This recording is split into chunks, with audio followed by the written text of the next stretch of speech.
Hello guys sir, welcome to my channel physio world. मैं Anil Saini, physiotherapy first year student, Mahatma Gandhi physiotherapy college, MGMST Jaipur. I hope कि मेरा पहला video आपको पसंद आया होगा। तो इस वीडियो में हम बात करेंगे फिजियोथेरेपी में स्कोप, फिजियोथेरेपी के कोर्सेज, एक जो फिजियोथेरेपिस्ट होता है उसके करियर के बारे में, उसकी इनकम के बारे में, क्या उसकी जॉब पोजीशन होती है, और क्या एक फिजियोथेरेपिस्ट अपने नाम से पहले डॉक्टर लगा सकता है, और कैसे आप एक अच्छा फिजियोथेरेपिस्ट बन सकते हैं।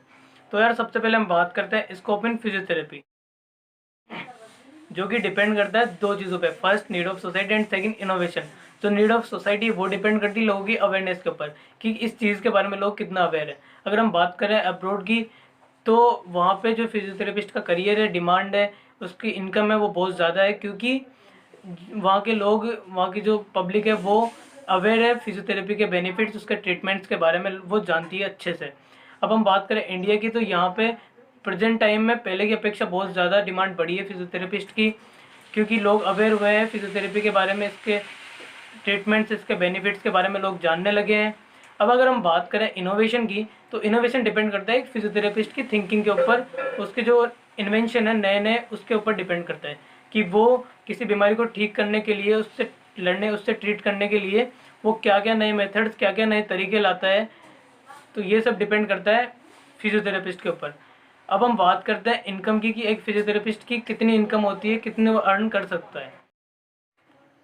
तो मैं आपको बता दूं कि एक जो बेसिक फिजियोथेरेपिस्ट होता है वो easily 20 to 25,000 per month earn कर सकता है। अगर हम बात करें गवर्नमेंट फिजियोथेरेपिस्ट की स्टार्टिंग सैलरी, तो वो एवरेज होती है 35,000 पर मंथ, जो कि धीरे धीरे इंक्रीज होती रहती है। अब हम बात करते हैं पीक अर्निंग की, जो एक फिजियोथेरेपिस्ट है वो मैक्सिमम कितनी इनकम अर्न कर सकता है, उसकी जो मैक्सिमम लिमिट है अर्निंग की, इनकम की, वो कितनी है। तो आपको ये जानकर खुशी होगी कि फिजियोथेरेपी फील्ड में मैक्सिमम इनकम की कोई लिमिट नहीं है। अगर आप में तीन चीज़ें हैं, first interest, second skills, and third contacts, अगर आप किसी भी फिजियोथेरेपिस्ट में आप में तीनों चीज़ें हैं, तो आप अपनी इनकम को per month up to 1 lakh कर सकते हैं इजीली।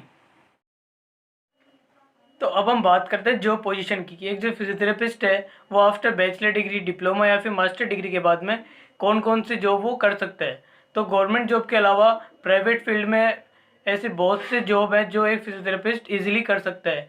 जैसे कॉलेजेस में हो गया लेक्चरर, प्रोफेसर, हॉस्पिटल्स में वो वर्क कर सकता है, हेल्थ केयर सेंटर्स पे वो वर्क कर सकता है, वो अपना खुद का self clinic, health care centre वो ओपन कर सकता है। इसके अलावा स्पोर्ट टीम में वो वर्क कर सकता है। और भी ऐसी बहुत सी जॉब है, और भी ऐसे बहुत से फील्ड है जहाँ पे एक फिजियोथेरेपिस्ट इजीली वर्क कर सकता है। अब हम बात करते हैं कोर्स डिटेल के बारे में, जिसमें हम सबसे पहले बात करेंगे DPT, डिप्लोमा इन फिजियोथेरेपी, जो कि 2 साल का कोर्स होता है, और इसे आप 12th पास करने के बाद इजीली कर सकते हैं। अब हम बात करते हैं BPT, बैचलर इन फिजियोथेरेपी, जो कि 4 साल और 6 महीने का एक कंप्लीट कोर्स होता है, जिसमें 6 महीने की इंटर्नशिप होती है। आप इसे 12th पास करने के बाद इजीली कर सकते हैं। अगर आप नीट फाइट करके BPT करना चाहें तो भी आप BPT कर सकते हैं, और अगर आप डायरेक्ट एडमिशन लेना चाहें तो इंडिया में बहुत से कॉलेजेस ऐसे हैं जो डायरेक्ट BPT में एडमिशन लेते हैं, तो आप डायरेक्ट भी BPT कर सकते हैं। अब हम बात करते हैं MPT की, मास्टर इन फिजियोथेरेपी, जो कि एक मास्टर डिग्री है, जिसे आप कुछ पर्टिकुलर, कुछ स्पेसिफिक सब्जेक्ट्स में ही कर सकते हैं, जैसे ऑर्थो, न्यूरो, कार्डियो, स्पोर्ट्स। इसके अलावा कुछ ऐसे और भी कोर्सेज हैं जिनमें आप मास्टर डिग्री ले सकते हैं। ये 2 साल का कोर्स होता है, इसे आप BPT करने के बाद में कर सकते हैं।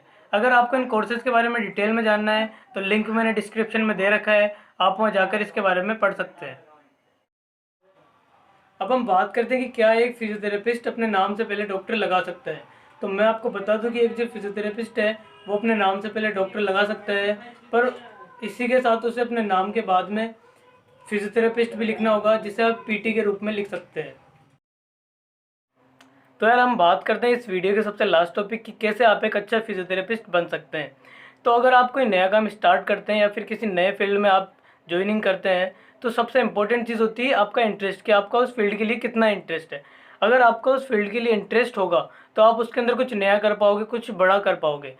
तो यार इंटरेस्ट के बाद में जो दूसरी बड़ी चीज़ है वो है स्किल्स। स्किल्स का डेवलपमेंट एक फिजियोथेरेपिस्ट के लिए बहुत ही ज़्यादा इंपॉर्टेंट होता है, क्योंकि अगर आपकी स्किल्स नहीं है, आप में स्किल्स नहीं है, तो आप किसी भी बीमारी को ट्रीट नहीं कर पाओगे, क्योंकि जब आपको यही नहीं पता कि वो बीमारी कहाँ से शुरू हुई है और कहाँ पे जाके वो ख़त्म होगी, तो आप उस बीमारी को ट्रीट नहीं कर सकते। तो यार इंटरेस्ट के साथ साथ आप में स्किल्स और नॉलेज होना बहुत ही ज़्यादा इंपॉर्टेंट है, ताकि आपको ये पता रहे कि ये बीमारी कहाँ से शुरू हुई है और कहाँ पे ये ख़त्म होगी, जिससे कि आप उसको ट्रीट कर सकते हैं। और स्किल्स के डेवलपमेंट होने से आपको ये पता रहेगा कि आप किस टेक्निक से, किस तरीके से उस बीमारी को ट्रीट कर सकते हैं। तो यार इंटरेस्ट, स्किल्स और कॉन्टेक्ट के साथ साथ आपका जो काम करने का तरीका है वो बिल्कुल यूनिक और स्मार्ट होना चाहिए, ताकि जो कम से कम आपके आसपास के लोग हैं, जो आपके पड़ोस के लोग हैं, वो आपको जान सकें, वो आपके पास ट्रीटमेंट के लिए आ सकें। अब ये किसी भी तरह से हो सकता है, लाइक सोशल मीडिया हो गया, इंस्टाग्राम, फेसबुक, ट्विटर, या फिर जो आपके रिलेटिव्स हैं उनके थ्रू, जो आपके पेशेंट्स हैं उनके थ्रू आप तक पहुंच सके, जो बाकी के पेशेंट वो आप तक पहुंच सके।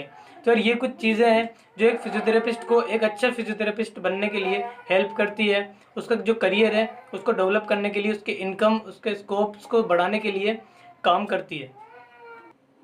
आई होप कि मेरा ये वीडियो आपके लिए हेल्पफुल रहा होगा। तो इस वीडियो को लाइक करें, मेरे चैनल को सब्सक्राइब करें और कमेंट करके बताएं कि आपको ये वीडियो कैसा लगा और क्या आपकी थिंकिंग है फिजियोथेरेपिस्ट के लिए, क्या आपके ओपिनियन है फिजियोथेरेपी और फिजियोथेरेपिस्ट के लिए। Thank you guys.